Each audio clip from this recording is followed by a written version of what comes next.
Breaking Down Security, and I am Brian Brake.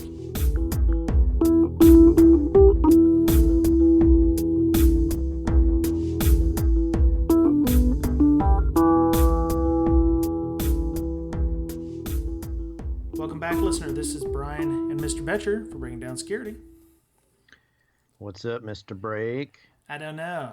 Maybe me and my sexy voice are just sitting here, doing another podcast this week. Really? Yeah, no. One of our Twitter followers was kind enough to tell me that they were having lunch with some ladies who thought that I had quite the, Barry White-like voice, or, voice like Marvin Gaye, if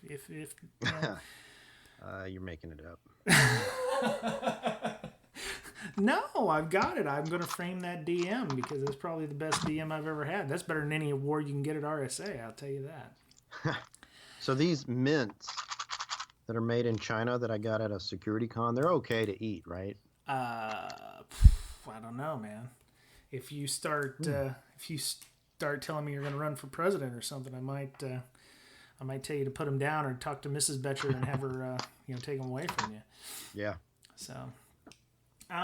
So before we get started on our topic or topics this week, I just wanted to announce, and we're not keeping up with we are keeping up with the Joneses kind of, but I've had this Slack chat channel open up since like April. I just have been poorly trying to manage it, by having people, trying to find a bot to automate the verification process. So, I found one. So if you want to join us on Slack and, participate in the conversation, or, interview people or ask questions of our interviews or topics in the future, please hit us up. The link is in the show notes, but you can also go to breaksec.slack.team and you can sign up there on our Slack channel. So far, we have a maximum. We've got like ones of peoples out there. I think we have like 4 people so far, including myself. Mr. Boettcher has seen fit to not show up yet, but he'll get there soon. Do you have it? Are you on it? Are you visiting it? I'm trying. Okay. Well, when you do, a Slack bot will come in and go, hey, tell me a little bit about yourself, and then you'll get an email with verification. You hit that verification, and then a little something comes up in the chat window in Slack, and I have to verify you. So all I have to do is check a box, and you're in. So.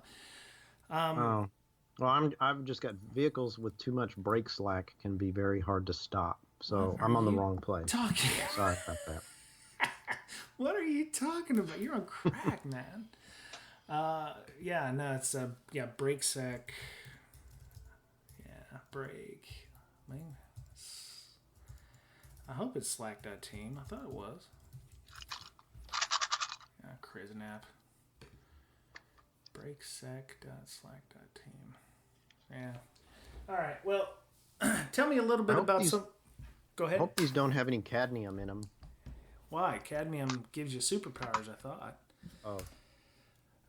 So while I'm trying to find out the exact link, maybe you could tell us a little bit about that malware you were telling me about earlier that you found, and how it works and what it does.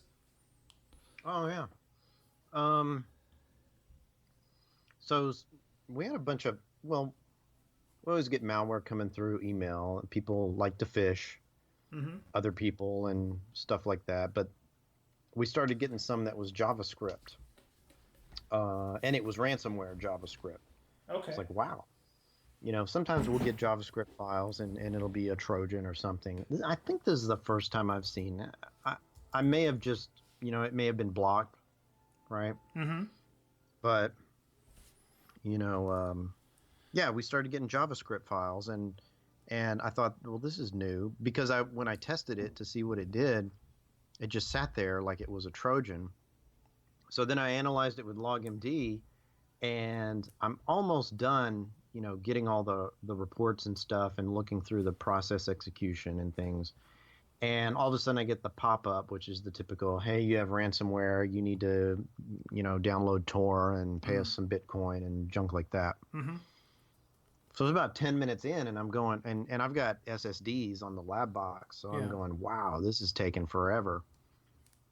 And finally, I realized it was ransomware, and then I tweeted it out. Hey, you may want to block um, the JavaScript extensions that Microsoft runs by default. Like what? .js? Is there any others? .js and .hta. HTA. Okay. HTA is a hypertext reader Yeah. or executor, right? So Microsoft will actually post an HTML page in a console window, something like that. So what the malware actually was an HTA file, and it just said that had the HTML headers and it had JavaScript all the way through, and then at the bottom it was the HTML footer. Right. Oh, okay. So it was a valid HTML page, but it didn't have any HTML. It was just all JavaScript, right? Yeah, and this was So all in the email, right? yeah. So the other You thing you download could the do. email. It was in a zip file, so you'd unzip it Oh, okay. and double click it. Yeah. Wow. So it does require some user intervention. It does. Okay. And what they've done now is they've gone to and I said this will be the next step, because it'll bypass the gateway filters that a lot of people incorporate. Mm-hmm. It will encrypt zip the malware. Yep. Right. So, and then it'll put the password in the body of your email. Yep. So if you ever get the password in the body of your email, that's a red flag. And you can teach people, hey, if you ever see this, this is bad. Yeah. Don't ever send or open an email that has an encrypted attachment with the password in the email, right? Yeah. So it's just all kind of wrong. Yeah, a lot of I was doing testing with my colleague at my workplace, and that was one thing we noticed too. It was like if you encrypt or password protect the file, and doesn't necessarily be one or the other, it'll automatically just fail through. It'll fail open and pass it through without additional scrutiny. So we were like, oh yeah, that's kind of a thing, isn't it? You should probably that should probably be a flag instead of a because I mean, how often are people sending encrypted zip files or whatever that you can't scan? So well, really, if it has company data, PI data, customer data, all that stuff, you should encrypt it. Sure. If you're sending it through email. So you can do several things. At your gateway, you could say, usually they say usually they have the functionality to say, hey, this thing is encrypted, be careful. Yeah. I can't determine whether it's good or bad or indifferent, right? Yeah. So you could change the subject and say, hey, potential malware, be careful, make sure you're expecting it in the subject. Yeah, at the gateway. The other thing you could do is, instead of sending, password protected files that you then have to send a password for in another email later, is to have some kind of secure file drop where you can either retrieve it from your client or vendor, or you can have them upload directly to your secure file site, and then you get around having to worry about tar pitting your emails or finding out which ones are trustworthy or whatever. So. And it can come down to policy too. Hey, we don't accept anything but PGP. And so if the company uses PGP, you've got your you can encrypt a file for a particular person. Just use their public key, right? And then they can decrypt it themselves. That way, only they can decrypt it. And if it's any other type of encryption other than PGP, company policy, don't open it. There's an idea. That is an idea. I think if you are a services related organization and you PGP encrypt your files and send the files to somebody who doesn't understand PGP, it could be a teachable moment, yes, but a company may not want to do business with you if you have to explain to them how to do security. That's why I was thinking of more along the lines of a secure drop or something like that. I do know that some companies do stop or do not allow you to access, Google Drive or Box or Dropbox out there, because they can be a malware infector. But I think in that case, the risk of using a drop is a lot less than somebody sending you an encrypted zip file. I think the risk is less by using a secure drop over encrypted zip or encrypted PDFs or something like that. Yeah. So let's see. So before we get started, I want to do a teachable moment. I told Mr. Boettcher about this. This happened on what was it, Wednesday? Yeah, and I was feeling pretty crappy because it was just one of those weeks. So I was sitting there in the hospital with, I took my wife to a procedure at a hospital, and nothing major, just, regular stuff. And I'm on my work laptop, working, and all of a sudden Bill Semp, who we've had on the podcast before, you can go back and check him out. He texted me on Twitter and said, "Hey, did you send me this link?" And I was like, "What link?" Which I should have threw up a big red flag. And he said, "Well, here, look at it." So he sent me a screenshot, and it was in Skype, the exact same Skype channel I'm using right now, or chat that I'm using right now. Apparently, some person, lady or gentleman from Brazil, had gotten into my live.com account, and in the course of doing so, got into my Skype account as well, and had started spamming everybody with links to. What did you tell me that it was? You said it was some kind of brain pills or something, like memory pills? Yeah, I tested it. Okay, but was there any malware on it? No, I think it was either trying to use Flash, which I don't have Flash. Yeah. Or it was just an ad. Okay. Right, it's trying to spam your contacts with ads. Yeah. So I guess saw the link, tested it with LogMD just to see what it did. Mm-hmm. Right, it may have an IE exploit. I didn't test it with IE in particular, but yeah. In Chrome and Firefox, one of them looked for Flash. Could have been just because of the page it was loading, or it wanted to load.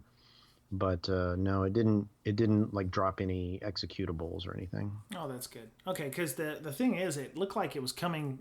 It was a LinkedIn link, and then it looked like that LinkedIn is running some kind of open redirector, which allows you to put anything in, and then it'll send you to LinkedIn, and then reload the page that it actually wants you to load, which I think is probably a security vulnerability, but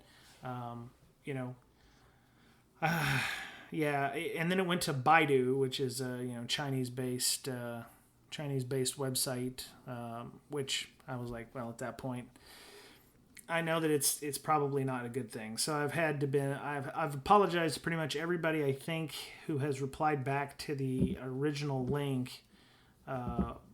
Thankfully, everybody has been merciful, but it was really a teaching moment, because I never use my live.com account. It just sits there gathering spam from Microsoft or whatever.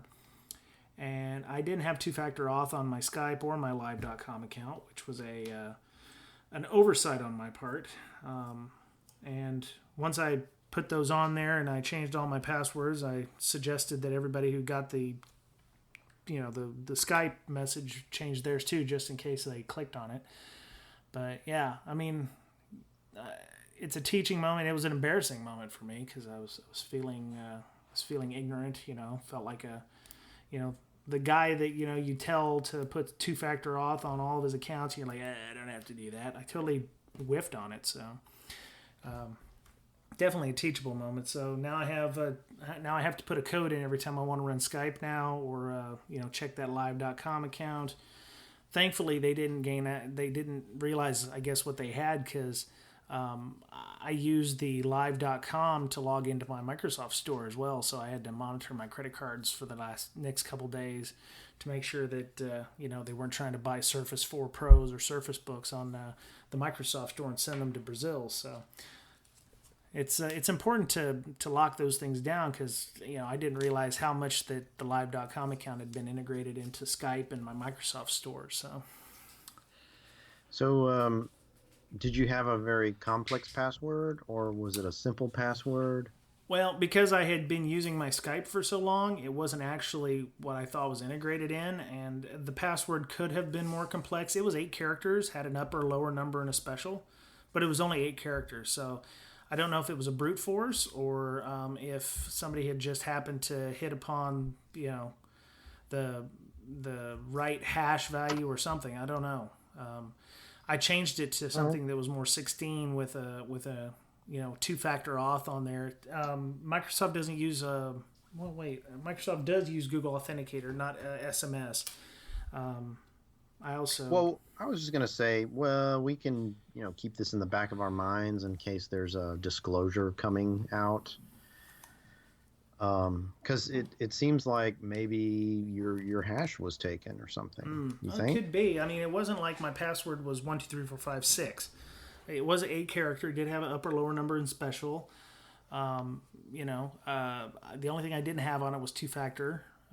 So I mean, yeah, it could be the tip of something bigger. I don't know. I mean, I've had the Skype account since like 2004, but the live.com account only came about when they started integrating things. I just didn't realize that, I didn't have one. I didn't know they had two-factor auth for live.com yet because I don't use that account. And so, yeah, it's a teachable moment. I was suitably embarrassed, apologizing to people like, what's his name?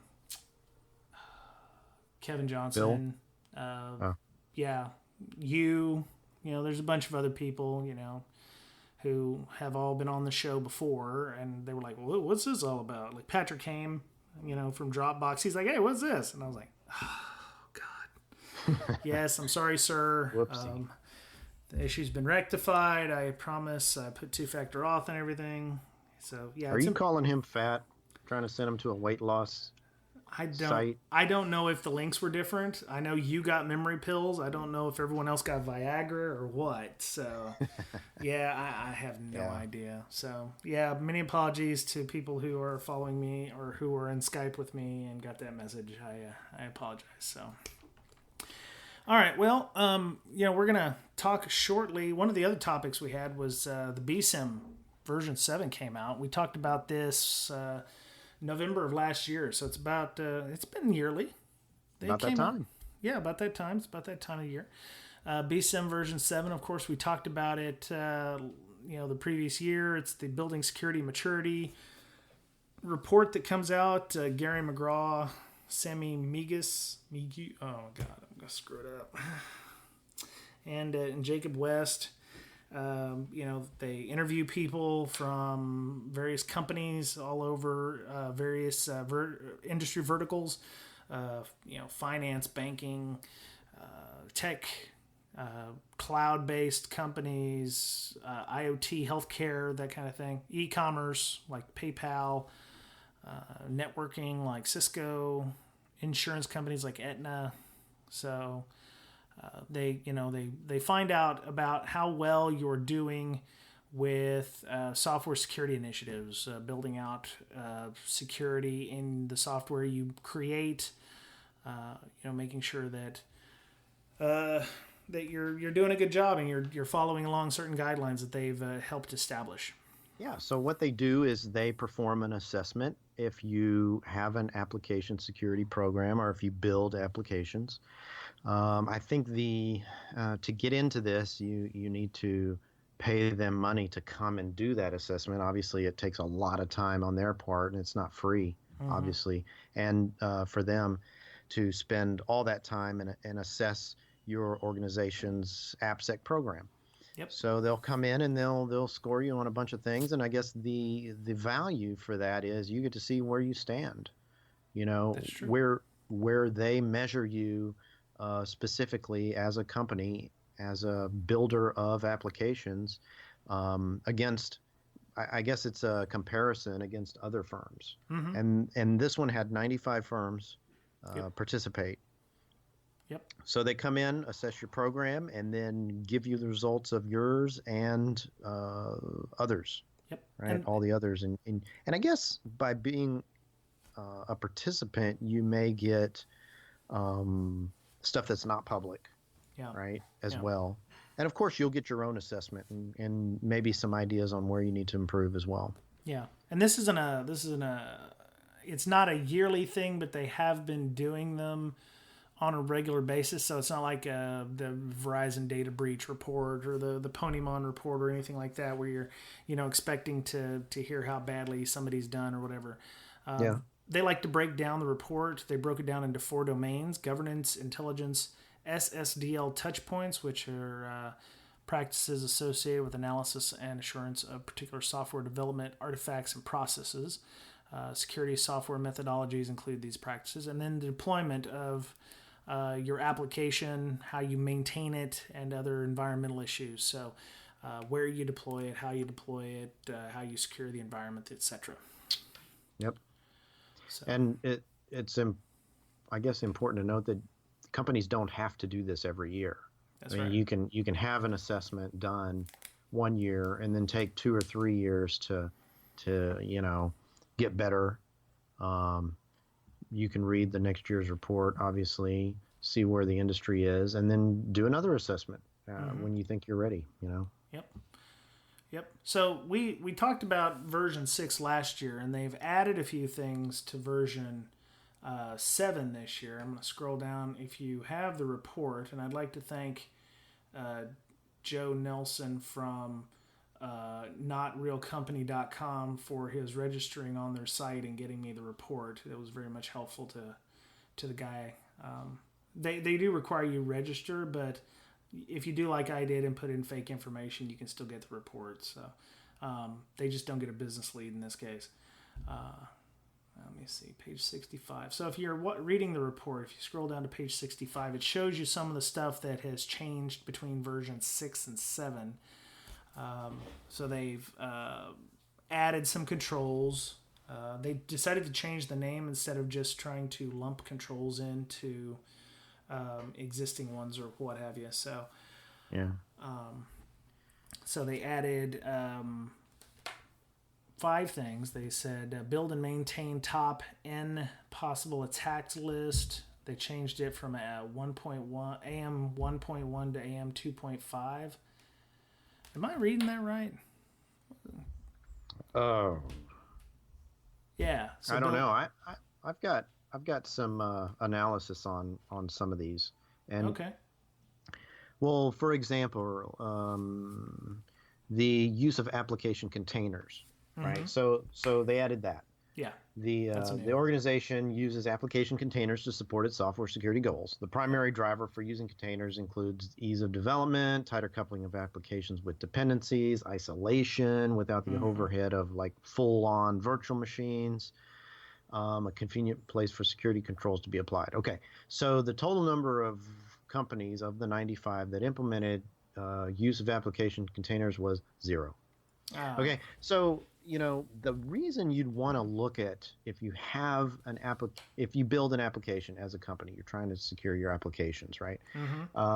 It would be highly valuable to read this report and kind of measure where you are against that, and also against the industry, Yeah. right, as a whole. And this is not just against the industry on average. These are against companies who want to do better, right? That's why they pay these BSIMM guys to come over and do an assessment, because they want to improve. They care about security. They're serious about getting their applications more secure. Okay, so these are better than average company. I'll to say it lightly. So if you read this report, you can kind of judge where you are as well, and it shows you. It kind of gives examples of how you should approach this. Read this. Maybe do a self-assessment, right, as best you can, and score yourself against these and see where you are. If you believe that X is a very, very important security control to administer in your application, you may be right, you may be wrong, but you can compare it to others in the industry of how important they think it is to spend their capital on a certain control. They may think that it's not that important. They score very low on it. Yeah. You may think it's the most important. Maybe you should reassess that and figure out why they're not thinking it's that important. And the use of application containers is probably one of them. You may get a vendor that says, oh, this is the most important thing you could ever do to your, to your business. We got this product that does the application containers, blah, blah, blah. It's the greatest thing since sliced bread. And you're going, well, nobody does this. Why should I spend $1 million on your product? So it Yeah. gives you some knowledge, right? That you can apply to your organization. Yeah, and this is a not a compliance framework. It's more like a best practices, or to help rate you against other people in your vertical. You talked. You said, why would you spend $1 million for additional controls? If nobody else is using application containers, why should I spend extra money for your product? The industry is going to head in that direction, where they're going to be isolating the application from the rest of the operating system, because adding these additional layers is going to be very important. You could almost call it a selling advantage, where you could say we've identified threats to our environment or our application, where this container, if you use it, will make you more secure than, say, if you went with company B, who doesn't use this stuff, who could fall prey to the same attack and then gain a foothold into your environment. By using application containers, that won't happen. So you can use some of these things as sales points for your product or for your organization. Right. That would be a bad example, since nobody uses application containers in the BSIMM. But if you found something that most of them do use, then yes, that may lend some credence to that particular control.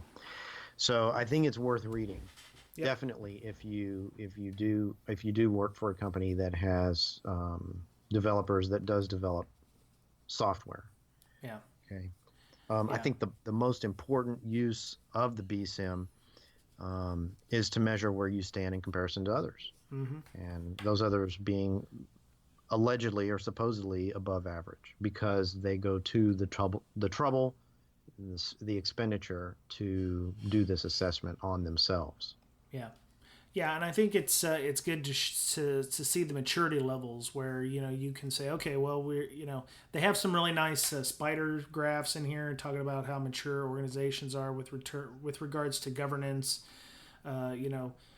Level 1 governance is identifying artifacts for the strategy on how you're going to do things. Educating executives. A lot of the percentages from BSIMM6 appears to be higher than BSIMMv7, but I'm not sure why that is. It could be a lot of the what seems to be higher. Well, you said the percentages on the BSIMM6 for some of these touch points appear to be higher last year than they were this year. Okay, that's probably because they've added a few new companies to the BSIMM that are either startups or haven't had an AppSec program before. Yeah. For example, Internet of Things companies. True. Right. So they're, you can't say that things have to improve over time, even though they do have metrics in the report, and we'll get to that in a sec. But yeah, this is an average of the companies that did participate in the BSIMM, and some of them may be immature at this point, just barely starting. Some may not even have a software security group, which they do point out that if a company does have a software security group, they're much better off. A no-brainer there. Yep. But yeah, they mentioned that the older the software security group is, the more mature they are as far as software security, right? Yeah. The better off they are and the higher they score on this test. Well, it kind of makes sense. I mean, the other thing they mentioned was that the average of the 95 participating firms for that had practiced software security is only about 4 years, which is kind of, I don't know, that's not good. It seems low. It does seem low, but I guess it would depend on the companies that they talk to. I mean, there must be a lot of fairly new companies in this organization. I mean, so what was it? What was the average of 4 years? What was that again? That was how long that they've been doing software security initiatives and software security. Well, I mean, a lot of these companies are fairly well established. You've got Adobe, you've got Aetna's, you've got Cisco, Box, Dell, EMC. F-Secure, Fannie Mae, Freddie Mac, General So Electric. yeah, I don't know how old Box is, but maybe they were a thing and then they established their software security group later on. Yeah. After they were in business, and then they realized, wow, we really need security, and that happens in a lot of places, right? Yeah. So they, they build this product, they get customers, then they go through an audit, and the auditor says, you don't have a security team, and the company's like, do we need one? I didn't know we were supposed to have one. Yeah, so then they build a security team, right? Yeah. And that kind of stuff happens. I mean, it happens more often than you think. And so there may be well-established companies that might get into a certain customer or line of business that demands that or requires that they have a security assessment, and all of a sudden they have to build a security team, right? Yeah.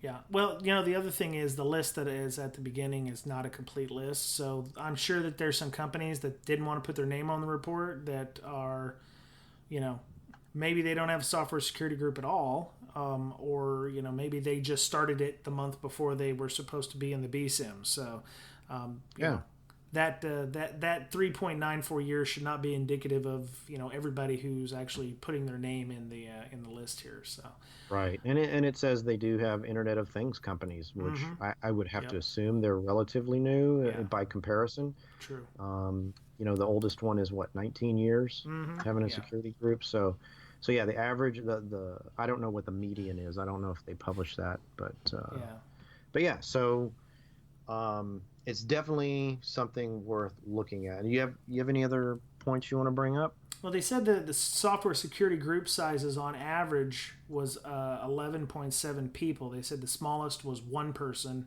largest was 130. The median, like you had mentioned, is 5 people. So 5 people in a software security group. So I'm assuming you've got a leader and, maybe 3 or 4 minions who are looking at your security team is basically 5 people in a company on average. So let me see, 1, 2, 3. Yeah, that's not to throw out anything, but in our software security group we have 6 people. So that's pretty average. Yeah. I'm not sure if the CISO counts in that. Do they software security group? No, because he'd be over the entire organization's security. They're talking software security specifically. So those are the groups. Those are the people who are going to be working with the developers. Are going to be looking at code base. So you've got doing pen testing and such like that. So yeah, I could see about 4 or 5 people. Depending on your size of your company. So that's not bad. Yeah, it's not bad. How important your product is, how many customers you have. Yeah, it's all relative at that point. And it depends on probably. There's probably a ratio you could probably do per developers or architects. 130 people in a software security group. That's a lot of people looking at the security of an organization, at least the software security in an organization. So, yeah. Wow. Okay. All right. So we can go down and look at some of the, some of the stuff that made news. So under security and strategy, we're not going to go through the whole report, but we'll talk about level 1 and some of the level 2 stuff that kind of stuck out. Level 1 on strategy and metrics. One of the ones I was surprised with was educating executives, which is only less than half. Which, if you're trying to get money and trying to secure your environment, I would think you'd need to have buy-in from said executives on, how secure your product needs to be. But what are you educating them on specifically? Did they say? I mean, I don't understand what they're trying to educate executives about. That is a good point. Let me see if I can hunt that up. Was there anything you found that surprised you? No, nothing really surprised me in the report, because obviously, like I read last year's, and then there were some differences, but they kind of explained. Yeah. Right. So executives are periodically shown the consequences of inadequate software security and negative business impact poor security can have.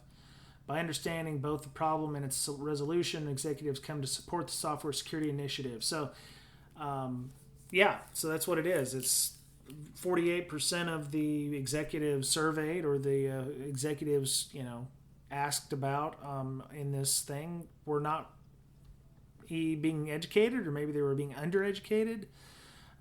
It seems like if you're trying to get help, bringing in outside guru is often helpful when seeking to bolster executive attention. So, they talk about bringing in consultants again to help, get the point across. I mean, that makes sense. With education comes adoption, right? Mm-hmm. Yeah. SSG often demonstrates worst case scenario in controlled environments with permission of all involved. So, in its most dangerous form, such education arrives courtesy of malicious hackers. So yeah, they're trying to say that when you're educating executives, you kind of want it to be on your own terms. You don't want it to be right after an incident response, because then executives are more willing to probably give you what you want, but they're going to be more risk adverse in the future to be able to take chances with software, with new systems. They're going to want established systems. They're going to be able to poke new technologies, or point fingers in the direction that isn't them, that kind of thing, which I've seen firsthand at previous jobs where things go south, and the first thing they do is they go, okay, let's fix the problem. Okay, now whose fault was it? Which is always one thing they want to do. So, right, and that education, you always want to meet that head on and say, here's what could happen. Here's the things we'd like to have implemented because of these reasons. And, even if we have these, here's what could happen. And if the bad thing happens, if the B word, does rear its ugly head, then the CISO is prepared for that, or the executives up to the CEO are prepared for what happened, and they know probably why it happened, and then, they have better understanding. Yeah. Well, I mean, you're talking about understanding. So 48% of executives get educated on software security, but if you go down to level 2 on that, it says identifying metrics and using them to drive budgets. 20% of companies do that. So we're not properly educating ourselves on what we need to speak to the executives, it sounds like. Yes. Metrics are important in that respect, right? Yeah. To measure where you are, and also to tell others where you are. Mm-hmm. Yeah, I mean, relative to where you've been. Yeah, if you guys don't know what's going on in your own house, how are you going to tell your boss what exactly you need for the next year in your budget? Mm-hmm.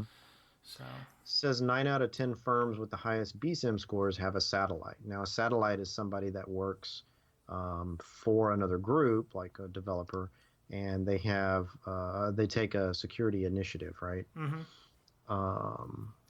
Or they've been educated in security and help the security group in its endeavors and kind of infiltrate that other organization, right? So 9 out of 10. I think that just speaks to the overall maturity of the organization. You get to that level, that's just like one of the higher steps, right? Yep. Yeah. During Source Seattle, we talked with Miss Masha, who works over at Salesforce, and she was, her security program got mature enough, and, this is not software security, but it's, security period. She was getting information and data points from people. She was creating satellites of her own by, gamifying how things work. And I think that would work with, software security as well. You could, give parties if, significant bugs were found, or, you could do things that could make the environment a lot less militaristic and a little more fun, because I think fun would be preferable and more fun to gamify than it would be to point fingers and blame. So yep. Yeah. Some examples of satellites: builders, that includes developers, architects, managers, engineers, testers, operations, administrators, executives, and middle management, and vendors also. Yeah, people with an interest in doing the right thing, not necessarily being secure, but somebody who goes, "Hey, that doesn't look right. I should probably tell someone." Yeah. So let's scoot on down here. Compliance and policy. This was a new one. This was identifying PII data inventory.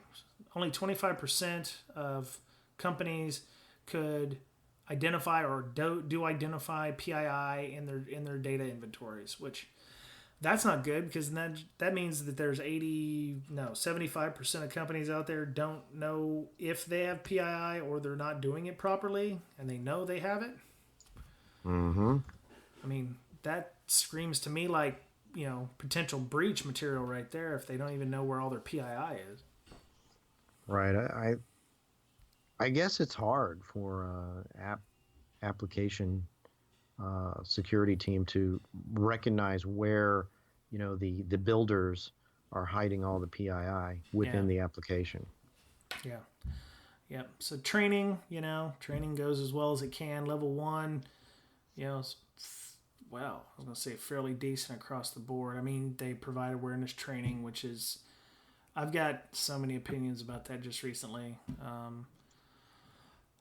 They enhance satellites through training and events, which is good. But even training, once you get up to level 2, drops off to less than 20% of people doing those things. Training is still a checkbox thing.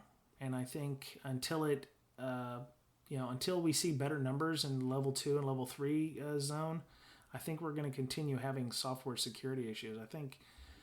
I think this was the one that ran fairly low last year as well. So yeah, I mean, the numbers are fairly the same as they were last year, within 3%. So I don't see big changes there. We should probably have Miss Masha on and talk about training and how she does that. Include security resources in your onboarding process, right? Yeah. 15%. Yeah. It's not looking good in those areas, but hey, and keep in mind, these are the best, or better than average. You would have to assume companies that do this, and only 15% there. Yeah. Require an annual refresher. That seems kind of low, 7%. Require an annual refresher for training. Most companies have compliance requirements that require you to have annual security training. So annual refreshers should be higher than that, but I'm surprised only 7% require annual refresher. I've actually, talked to people who said that their not doing their annual security training actually affects their bonuses or their boss's bonuses. So I don't know if that's the proper way of doing it, but Okay, to be fair, it's a annual software security refresher course. So it keeps the staff up to date on security and ensures the organization doesn't lose focus due to turnover. Okay, well, I mean, that's the customized training, the individual training or whatever's in level 1's only showing 39%. So 7% of the 39% who got to level 1, I'm not surprised by that. So okay. So let's see. Intelligence, attack models. 36% identify potential attackers. But 66% have a data classification scheme and inventory. So that's not bad. That's pretty good. Yeah, overall, this one scores pretty low, attack models. Yeah. Once you get past the first 3, which is over 50%, it gets down to single digits. Yeah. Collect and publish attack stories, 9%. Well, I mean, so what does that mean, attack stories? Is that like... I think it's important to keep up to date on the latest attacks, right? So if you publish a story on, this particular attack happened to blah, blah, blah company working in this industry, here's how they did it, that kind of keeps your application security program up to date on the latest attacks, what's happening out there in the wild, and making sure that, hey, did we check for that particular attack as well? And if you scroll down, this is kind of what I wanted to talk about in the pen testing realm as well, where, an annual pen test, that's a periodic pen test is 17%. That score is really low. Yeah. And a periodic pen test is not like your annual pen test for compliance, but it's like if you do a new release or every year we're going to test this app. Yeah. It's that. And only 17% of these companies annually test their applications with some kind of pen test. So, as far as the, the attack model, collecting stories and things, that's pretty important. It's a level 2. They're divided into level 1, which is the easiest. Level 2 is moderate, and level 3 is more advanced. Yeah. 9% for that's just information sharing. They need to be able to share that information with the rest of the company, for good or ill in this case. Yeah. So, yeah. All right. So standards and requirements. I'm going to skip down here a few pages. Sorry, we're on page 15 if you're following along in the story here. So creating a security portal, excellent. They got about 3/5 or 7/10, 70% here. Creating security standards. I would have expected security standards to be a little higher for application security standards. 63%, yeah. Yeah. That does seem a little low. I mean, I think that security standards for application developers or anybody having to deal with the application probably should be like the top. That should be something you should start with, right? Yeah. Let's have a standard here. Yeah, and that dropped from last year, version 6. That dropped 10 points. So even if they are refreshing things, I mean there's some companies that they've added and some that they've culled that really bumped that average down. I mean, I would expect a 2 to 3 point difference. That's a 10-point difference. So that's fairly naughty. So level 2, creating standards review board. Okay, that one's all right. Creating SLA boilerplate. I've never been a fan of SLA boilerplate. I don't understand why they do that. It should be, every company you apply for a job, you are told to customize the resume for that organization. You should be doing the same thing for, each company that you're doing, business with that will require you to have an SLA. I mean, it just seems to me that would be something you'd want to do. Be like a requirement, right? Yeah, almost. Yeah. But only about a quarter do it. Yep. So I don't know whoever they kicked out of from version 6 to version 7, but secure coding standards dropped almost 10 points as well. So maybe the companies that they removed were doing better regarding secure coding standards. They're down 18%. Last year was 29%. So that's I mean, it seemed like you would at least implement some sort of a secure coding policy, right, for dev. Yeah. And be able to refer to it, right? Yeah. Well, it makes me wonder what the 63% in creating security standards.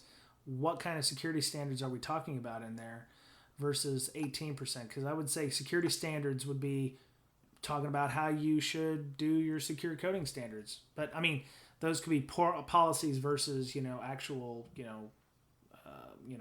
whether or not to use KNR or which modules to use or how to use a specific module. Well, according to this, secure coding standards, this is secure coding, help developers avoid the most obvious bugs and provide ground rules for code review. Right. So basically those two things. Hey, let's talk about the most obvious bugs. Let's get some awareness there, right, about what could happen, and establish a code review process, right? Yeah. So that's that. Yeah.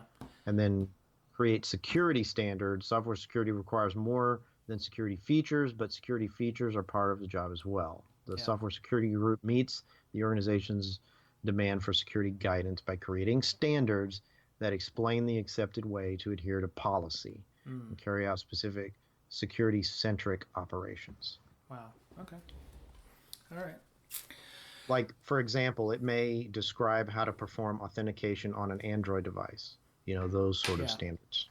Oh, okay. All right. That sounds good. Yeah. We will do, as a company, our policy is to provide this sort of hash, Mm-hmm. right? Oh, You got to right. do SHA Right. 256, right? Yep. Because it's what do you call it? Safe for um, Quantum encryption. Or quantum. It's quantum safe for yeah. now, right? Yeah. SHA 256 and SHA 3 are quantum safe. Yep. So I guess I'm going to skip down to page 16 where they were talking about code reviews. I guess because security standards were so low, code reviews being mandatory for projects at about 30% is not surprising, because if you need to have standards of because your standards were how does how does our application work in this manner, and how what should happen. The code reviews would also go, okay, it doesn't do this, how do we do that? And then you would have to run through the code review and find out. But it seems like not all projects are getting code reviews, and on top of that, they're doing ad hoc reviews. So that means that if you're using a CMMI level model type thing, you're probably like a level 2 instead of level 3. 61% do ad hoc reviews, which is great, but they're not doing code reviews for everything. And maybe that's just because with the 5 people in your security group, you can't check everything. I assume code review means check every line of code. So yeah. Yeah, by a more senior developer, Mm-hmm. right? So, Yeah. or at least a spot check. But ad hoc would be more like, hey, I'll do it when I can, right? Not every time somebody submits code, somebody reviews it. Yeah.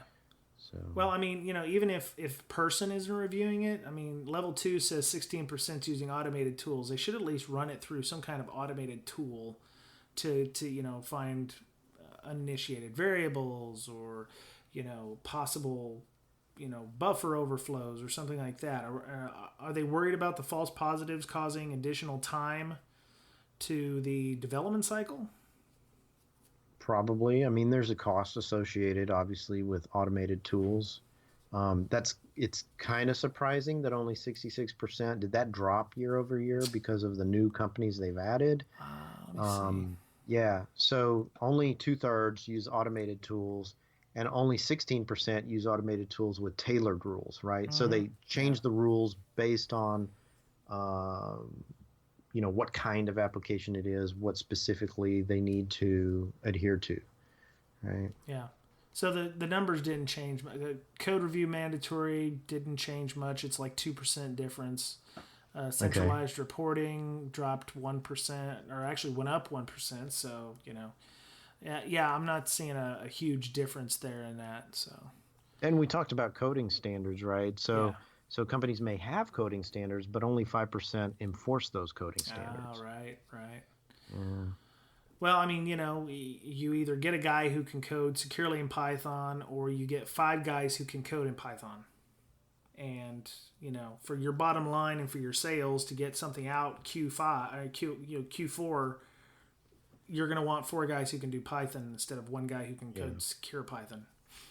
And you have to keep in mind, if you do really, really well on all of these, as an organization, you might not be making any money because you're spending it all on security, and you can't, so there has to be that balance between, how good do we make this? We still turn a profit, and we're able to put out a good product. So this is what BSIMM is all about. That's why you see the spider graph. The spider graph doesn't, go along the outer circumference of the web, right? It's somewhere in the middle. Yep. Right? There has to be that balance between, hey, what do we spend our money on? Because there's only so much to go around. Yep. And so this is what the best, or seemingly the best, AppSec programs are spending their money on. Yep. So I'm gonna scoot on down to deployment, unless you've got something you'd like to talk about with one of the other ones. No, go ahead. So I find it great that 86% of security groups or companies are using external pen testers to find problems. That's a great thing. I think that it's telling, though, at level 2, when you get to, they provide those same penetration testers with all available information, it drops by roughly, 4 times. So they go from 86% of people, doing pen tests to find the problems, but only 22% of the companies that probably do external pen tests are actually supplying the pen testers with all available information. I would, I don't see why that would be so hard to do. If the pen tester asks for something, provide it to them. Yeah. I don't know. I don't know what's going on there, but it is surprising that only 22% provide pen testers with all the information they need. You assume that they have that information to give to the pen tester, though. I mean, pen testers going to want to see data flow documents. They're going to want to see, process documentation sometimes. I mean, it may be even an engagement where they're not doing a white box test. It could be a black box test. So there is no information to give.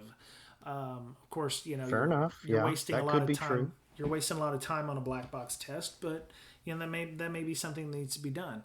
And of course, of the 22% who are supplying their pen testers with available knowledge, only 11% of those companies have pen testers performing deep dive analysis, which, I think it depends on what they consider deep dive. It could be static code analysis. It could be... Here you go. I found it. Penetration testers can do deeper analysis to find more interesting problems when they have source code, design documents, architecture analysis results, and code review results. Yeah. Right? So if you're not doing code review, maybe you can't provide that code review result to the pen tester. So pen tester, says, "Hey, are you doing code review?" Yeah, let's see the reports. Oh, yeah, we don't have it. Give penetration testers everything you have created through the software development lifecycle and ensure that they use it. Yeah. If your penetration tester doesn't ask for the code, you need a new pen tester. Oh. Well, you know what? That's an interesting question we can ask Mr. Jared, because we need to have him on in the near future to talk about to continue our conversation about that.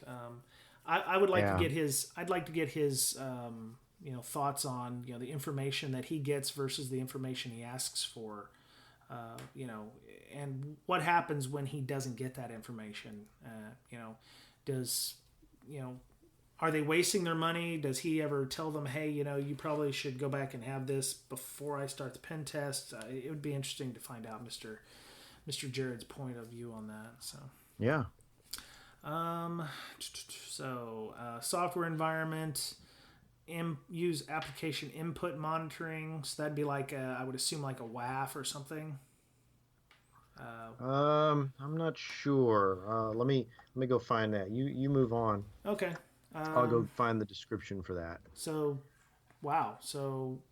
28% publish installation guides. Okay, I can understand that. Some installation guides are not required. Nobody uses application containers, which we've already talked about.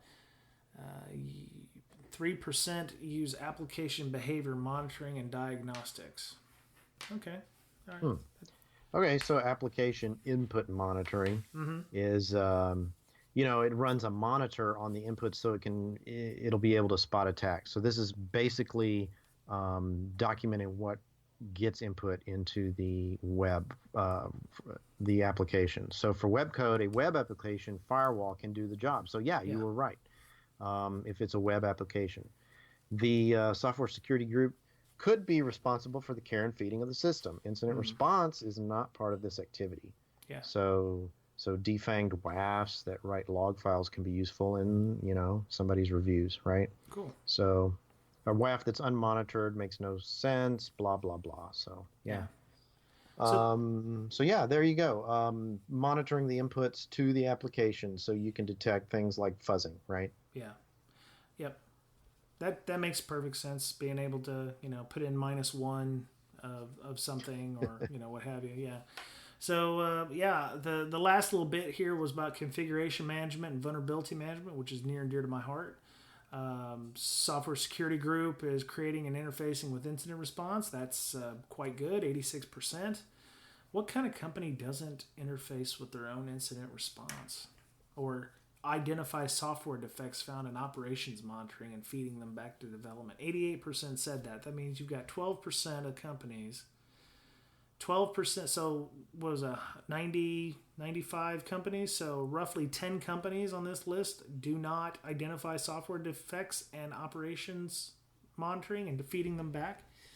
I wonder what they do in this case.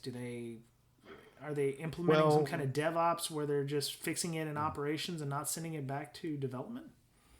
That's the thing. They don't. They may slap a mitigating control on there without it going back into the development life cycle, right? Okay, yeah. So things like that. Maybe, I mean, it depends on the situation, but yeah, you would think all software companies do this. Like, hey, if we found a defect, we need to fix it. And on the front end, go back, put in a fix, re-release, things like that. But apparently 12% don't do that. And I have to think that a lot bigger percentage of the total sum of all application companies don't do this. Yeah. Huh. Yeah. So, I mean, everything looks good on configuration management and vulnerability management until you get to level 3. Developing operations inventory of applications. So, that was a level 2 thing. But, I guess it's important to know what applications you have under your belt.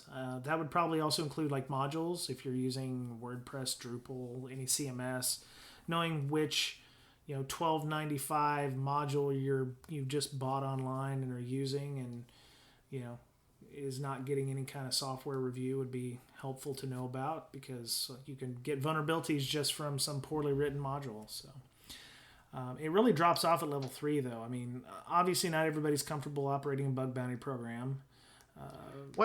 It's interesting that is on here, right? Is it, I guess, is it a good thing to operate a bug bounty program? Maybe. Yeah. I mean, it depends. We could have a serious debate on whether or not that should be on here, a bug bounty program. Obviously, it works for some companies, and it may not work for all. Well, I would think it would probably jumpstart an application security program. I mean, if you don't have anybody doing any testing on your system, a bug bounty program will do that. You can have a private bug bounty that would, you could. I talked to Mike Shama from Cobalt.io. I'm not like pimping out his company or anything. He was on our Source Seattle audio. He was talking about bug bounties and how they could help, your organization with, fixing your applications. If you don't have a proper security team, or, you don't have a group of people who can do software audits for you, that might be something they could do. I mean, not necessarily maybe source code review, but, they can hammer on your boxes and help you with your development process in that manner. So a bug bounty program, 6%. Yeah. So 95, 6%. So 6%. So roughly 7 companies there had a bug bounty program. Yep. Yeah. Simulating software crises, we're only 8%. So tabletop and IR kind of stuff. What happens if somebody was able to do SQL injection on our boxes? What would be the issue with that? And these level 3s are really hard. They are not easy. But that's the point, isn't it? That's the point. It is. It's like it is. It takes a lot of time, a lot of effort. Where you may effort.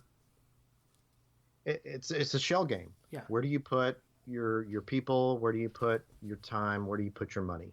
Yeah. Right. So, and again, back to the spider diagram. Look to see if you're kind of close to the average, right? Yeah, and I don't think every company is going to ever be level 3 in everything. I think it would be nice, but I don't think it's possible for you to, spend X amount of dollars and have everything level 3, because that's not good for a business. I mean, you could be spending hundreds of thousands of dollars, making sure you're, imposing policy on vendors and making sure all your level 3s in all these 12 domains or whatever. But in the end, I mean, unless you're, there's other things involved, your network security is going to suffer if you're just concentrating on one section. So I think, if you can get 2.5, on some of those, you might have one that's just a level 1.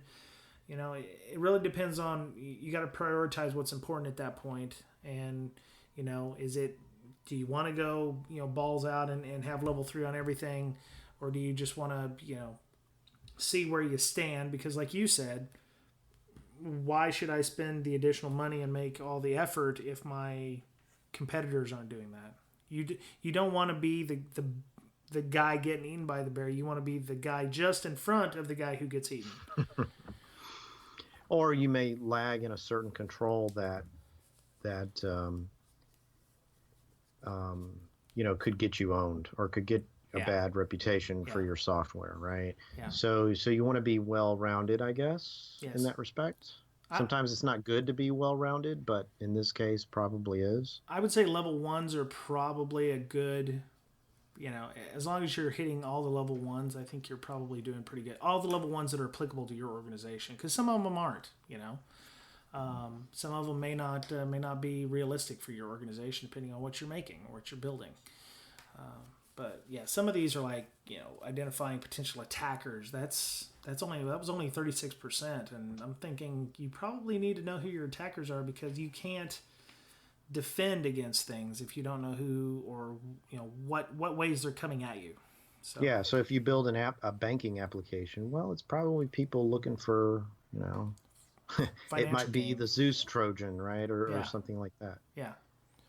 Yeah, and for application purposes, you want to make sure that your applications in the financial environment are protecting against impersonation or non-repudiation. Repudiation, not non-repudiation. You want to make sure that you can prove that the people who are logging in are getting to their tens of thousands of dollars.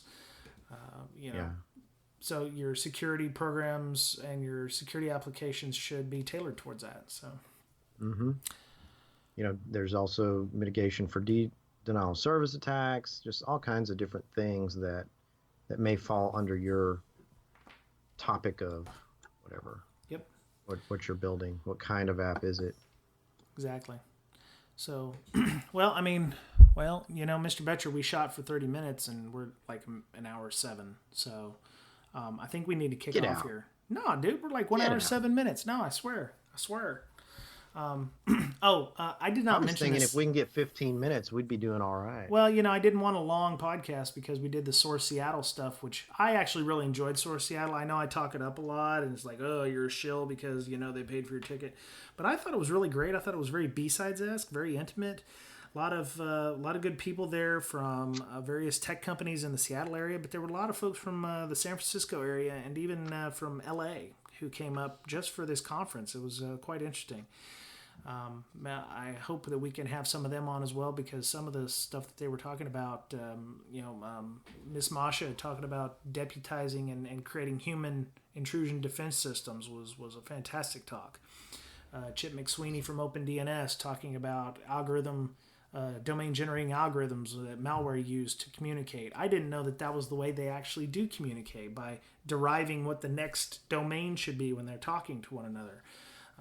Which I guess makes sense if you think about it in any amount of time. So, but yeah, they're going to do one in Dublin.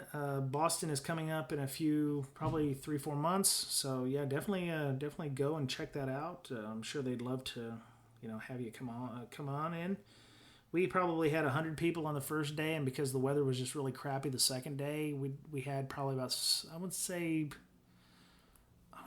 70 people who were floating in and out all day. So that was pretty cool. So, Mr. Boettcher, have you got anything coming up soon? Anything? You said something on Wednesday about you were going to be releasing 1.0 of LogMD soon? Oh, yeah, it'll come soon. Nice. Yep. Working on version 1. Pro, I think we released a free version there right before Black Hat. And so our Pro version is going to have a lot of new features in it, and we'll probably release another free version shortly after that. Very cool. Yeah. So it's doing really well. Very nice. So if people wanted to find out about LogMD, more about you and LogMD, how would they do that on the social media? Yeah, I post some any kind of comment that I'll think will help people on Twitter. You can follow me on Twitter at Boettcherpwned, BOETTCHERPWNED. Okay, right on. So at the beginning of the podcast, I had mentioned the Slack channel sign up, which was completely incorrect as usual. Slack channel, you can go to https / of course, breaksec.signup.team. And then you put in your username, or you put in your name, email address, and the email address will send you a confirmation, which will then come back to me, and I can pimp it, I can approve you. So breaksec.signup.team, and that bot will get you added to the channel. We have 4 people in there right now, so come on in. Ideally I'd like it to be something where we can put up a topic that we're going to talk about that week. We don't always record on the same day, so it's not like we're at any set time, but if you're in there talking about it, we can get input from people there. We can ask, questions can be asked and answered on the show as it's happening, and you'll hear it a couple days later. Or if we have an interview, we can invite the person in, and you can do like an AMA on Reddit where we can talk about those things that's happening. So that might be something we can do in the future. So let's see. So you can follow me, Brian, on Twitter. I'm at Brian Brake, BryanBrake. The official BrakeSec podcast is at BrakeSec, BRAKE-SEC. We're on Facebook. We have a Tumblr.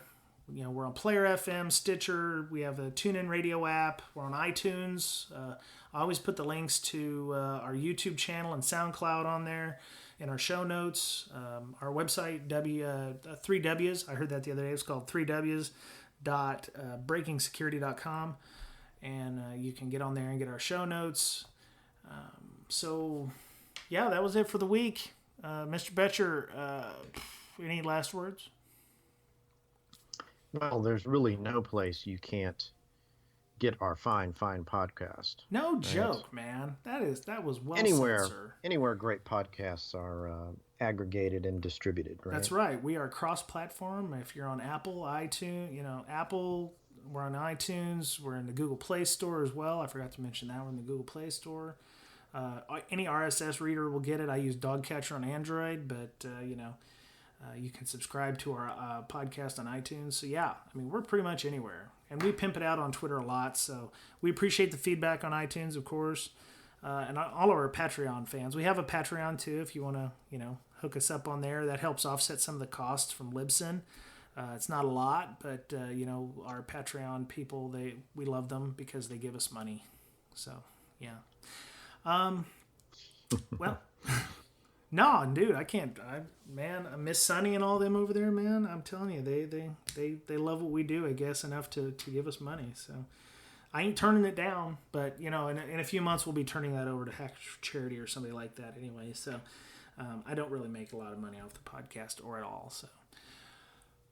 All right, well, that was it for Breaking Down Security this week. Mr. Boettcher, as always, it is a pleasure to see your beautiful face. And listen to my voice. Yes, and listen to our dulcet voices. Yeah. That was it. Everybody have a great week. We'll talk to you again soon. Bye-bye.